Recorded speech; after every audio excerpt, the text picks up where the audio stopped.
اس گہرائی میں جائزے میں خوش آمدید۔ آج ہم پنجاب لینڈ ریونیو ایکٹ 1967 کے کچھ اہم حصوں کو سمجھنے کی کوشش کر رہے ہیں، خاص طور پر وہ دفعات جو زمین کے ریکارڈز، حکومتی حقوق اور مالیہ کی تشخیص سے متعلق ہیں۔ ہمارے پاس جو مواد ہے وہ سرکاری ایکٹ ہے اور PPSC برادرز اکیڈمی کے نوٹس پارٹ 6۔ تو آج کا مقصد بنیادی طور پر ان قانونی نکات کو سمجھنا ہے جو پنجاب میں زمین کی ملکیت، ریکارڈز اور مالی ذمہ داریوں پر اثر ڈالتے ہیں۔ جی بالکل، اور یہ قانون دیکھیں، یہ پنجاب کے زمینی انتظام کا ایک بنیادی ستون ہے۔ اس کی دفعات کا براہ راست تعلق لاکھوں زمینداروں سے ہے اور ریاست کے معاملات سے بھی۔ تو یہ سمجھنا بہت ضروری ہے کہ یہ سسٹم چلتا کیسے ہے اور اس کے کیا اثرات ہیں۔ ٹھیک ہے، تو شروع کرتے ہیں پھر ریکارڈز والے معاملات سے۔ سب سے پہلے یہ میوٹیشن فیس یعنی میوٹیشن فی، یہ جو ریکارڈ میں تبدیلی ہوتی ہے ملکیت وغیرہ کی، تو اس پر فیس لگتی ہے۔ دفعہ 46 ہے، یہ ہے نا۔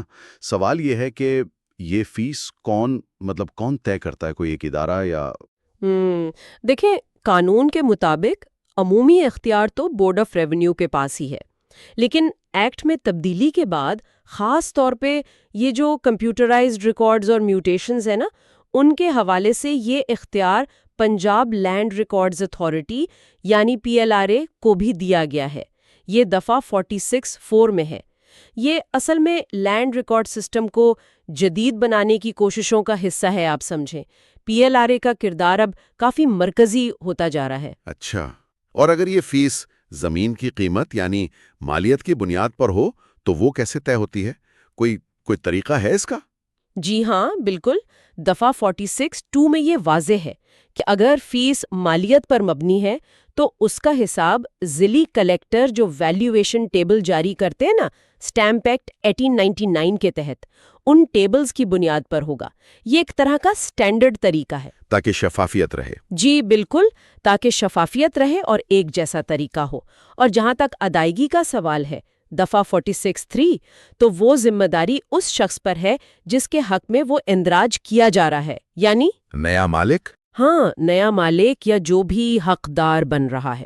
بنیادی طور پر یہ فیس انتظامی اخراجات کے لیے ہے۔ یہ سمجھ آتا ہے، لیکن یہ جو دو ادارے ہیں، بورڈ آف ریونیو اور PLRA، ان کے اختیارات کی تقسیم سے کوئی عملی مشکل تو نہیں ہوتی کہ بھئی فیس کہاں جمع کروانی ہے؟ یہ اچھا سوال ہے۔ دیکھیں، جیسے جیسے کمپیوٹرائزیشن بڑھ رہی ہے نا، PLRA کا کردار زیادہ نمایاں ہو رہا ہے، خاص طور پہ شہروں اور قصبوں میں۔ دیہات میں جہاں ابھی پرانا سسٹم زیادہ چل رہا ہے، وہاں شاید بورڈ آف ریونیو کے رولز زیادہ لاگو ہوں، لیکن مقصد یہی لگتا ہے کہ آہستہ آہستہ سارا نظام PLRA کے نیچے آ جائے، یکسانیت کے لیے۔ ٹھیک ہے، اب آتے ہیں ریکارڈز کو صحیح رکھنے کے لیے معلومات دینے کی ذمہ داری پر۔ دفعہ 47 کہتی ہے کہ کچھ لوگوں پر لازم ہے کہ وہ ریونیو آفیسر یا پٹواری کو معلومات دیں۔ یہ کون لوگ ہیں اور کیا بتانا ہوتا ہے انہیں؟ یہ ذمہ داری ہر اس شخص پر ہے جس کے حقوق، مفادات یا ذمہ داریاں زمینی ریکارڈ میں درج ہونی ہیں یا درج ہیں۔ قانوناً وہ پابند ہے کہ جب ان سے پوچھا جائے تو وہ اپنے علم میں موجود تمام دستاویزات اور معلومات دیں۔ اس کا مقصد بس یہی ہے کہ ریکارڈ آف رائٹس وہ بالکل ٹھیک ٹھاک اور اپ ٹو ڈیٹ رہے۔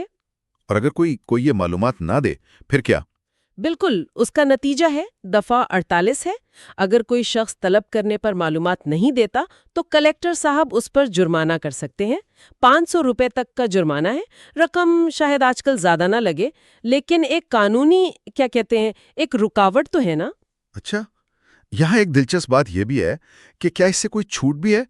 کوئی ایسی صورتحال جب خود نہ بتانا پڑے؟ جی ہاں، اور یہ کافی اہم چھوٹ ہے۔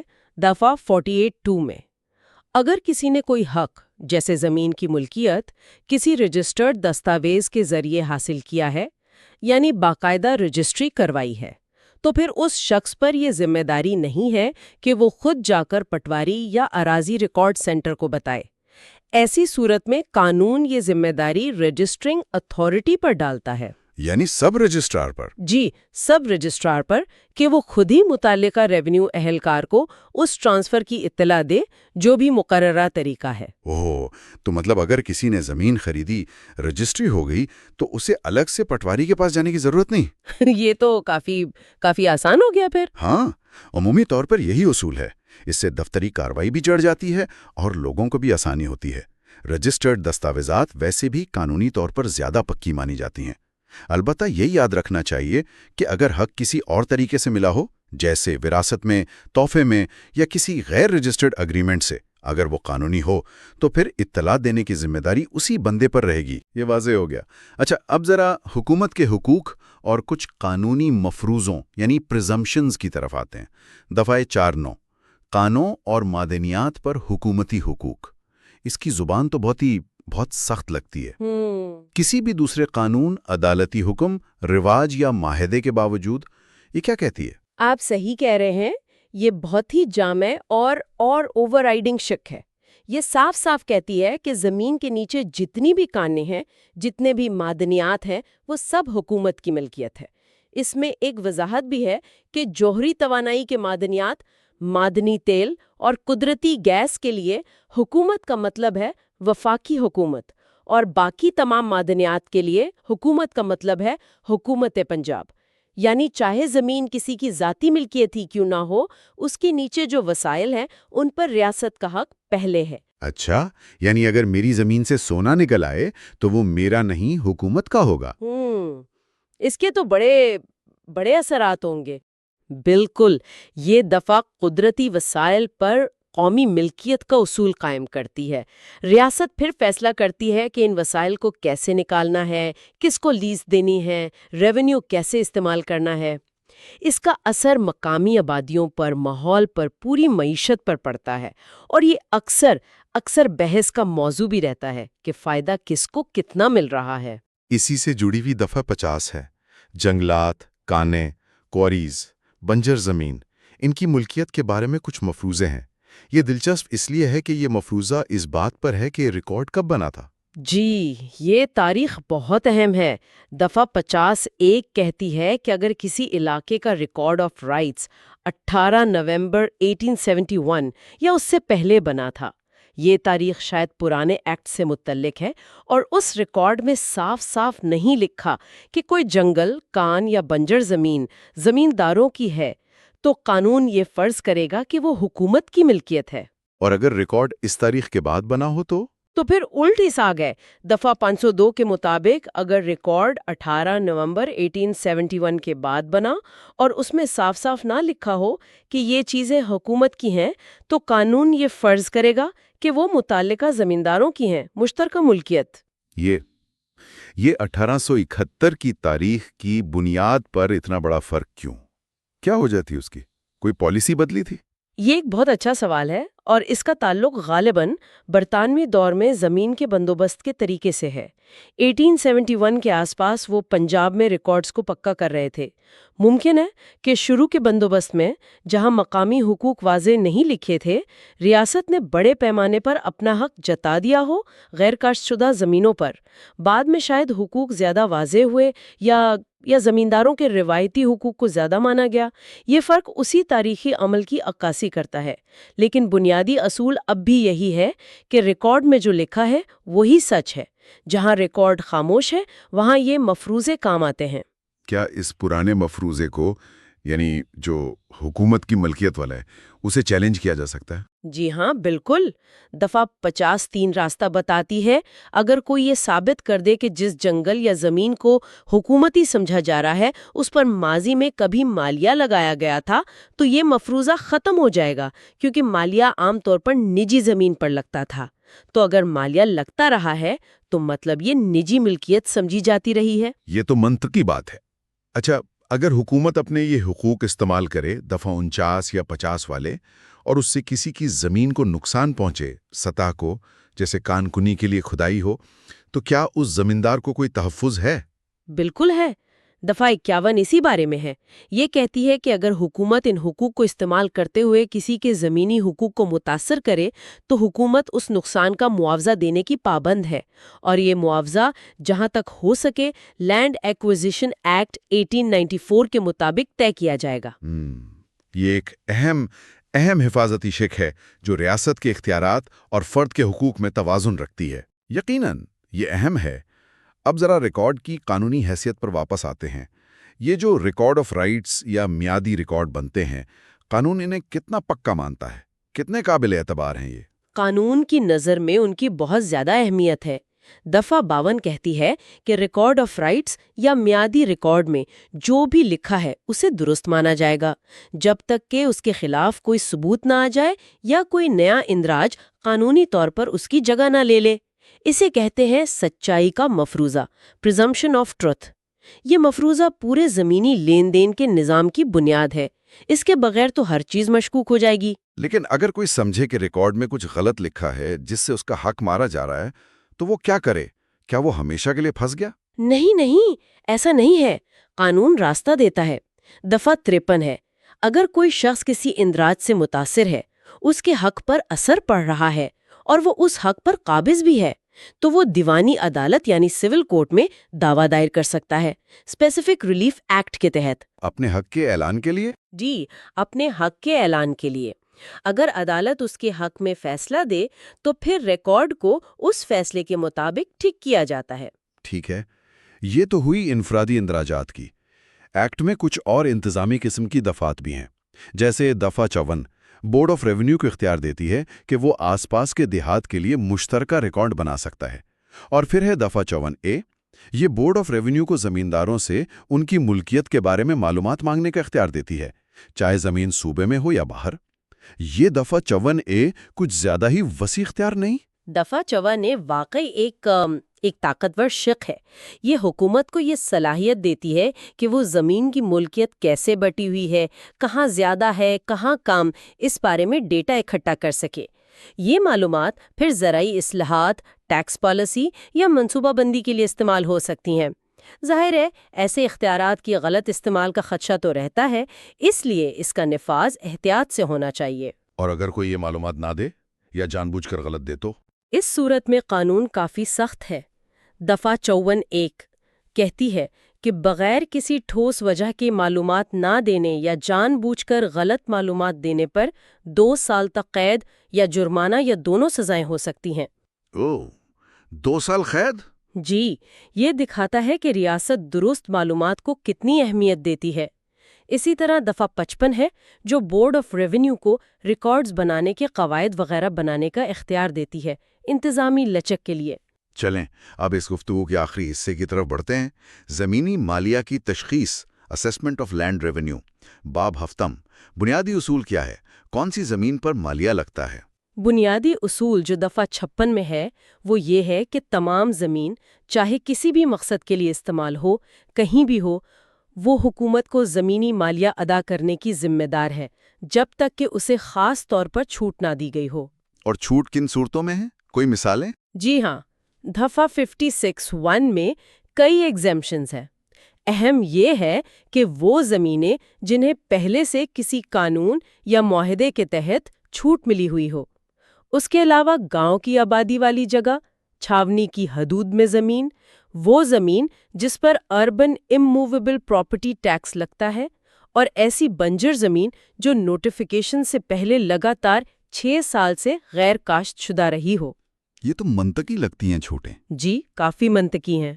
رہائشی علاقے یا شہری علاقے جہاں دوسرے ٹیکس ہیں، وہاں دوبارہ زرعی مالیہ کیوں ہو؟ بنجر زمین کو چھوٹ شاید کاشتکاری کی ترغیب دینے کے لیے ہے۔ مالیہ کس شکل میں لگتا ہے؟ فصل کا حصہ وغیرہ تو نہیں؟ نہیں، پرانے زمانے کی طرح نہیں۔ یہ ایکٹ واضح کرتا ہے دفعہ 56(2) میں کہ مالیہ نقد رقم میں ہوگا، کیش میں۔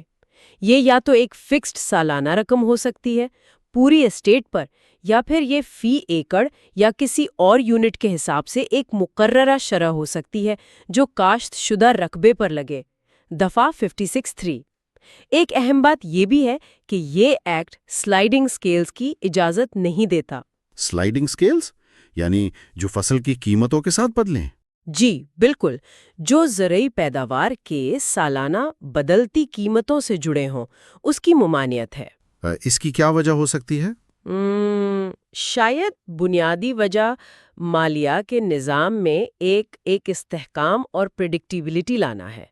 اگر مالیہ ہر سال اوپر نیچے ہوتا رہے قیمتوں کے ساتھ تو زمینداروں کے لیے بھی مشکل، حکومت کے لیے بھی ریونیو کا اندازہ لگانا مشکل۔ نقد اور مقررہ شرح یا رقم انتظامی طور پر بھی آسان ہے۔ یہ تو عمومی اصول ہو گئے، لیکن کیا چھوٹے زمینداروں کے لیے کوئی رعایت ہے جن کی گزر بسر ہی کھیتی پر ہے؟ ان پر تو یہ بوجھ زیادہ ہوگا نا؟ یہ بہت اہم سوال ہے اور قانون نے اس کا خیال رکھا ہے۔ بالکل، دفعہ 56A خاص طور سے چھوٹے مالکان کو ریلیف دینے کے لیے ہے۔